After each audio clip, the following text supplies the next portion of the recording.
That driver's name, Tony Antal. I just got off the phone with him. We're going to talk with him tomorrow. Tony Antal tells CNN it's now setting in how close he came to getting seriously hurt or worse. Gosh, just look at that. Anthony Antal spends a full working day in and out of his FedEx truck because stopping isn't what Anthony Antal does. Tony Antal says he's used to dodging dogs and other hazards along his delivery route. For one little girl, she won't remember the speech, but the pictures will never let her forget the day she was held by the man with a title she could barely pronounce. President. My hands are shaking. His adrenaline rush is one of those things I'm going to keep on talking about over and over again. It wasn't the first time either. Her dad passed her through the crowd to the president when he was in town back in 2008. That's the president of the United States. I trust him. And he trusts his message, too. There was a great location, putting people back to work. I agree that a lot of the bickering that's going on in Congress isn't really getting things done.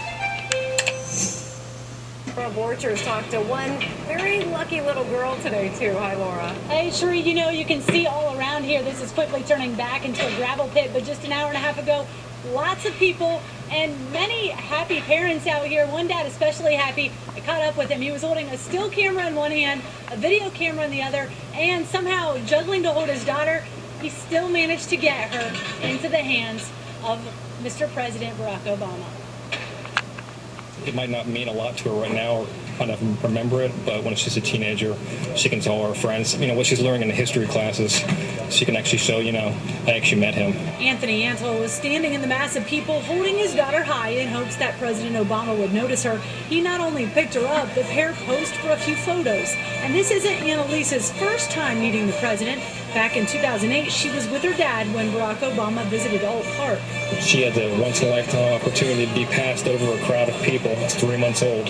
I didn't tell my wife this, and he actually held on to her. Nobody believed the story until they actually saw the photographs.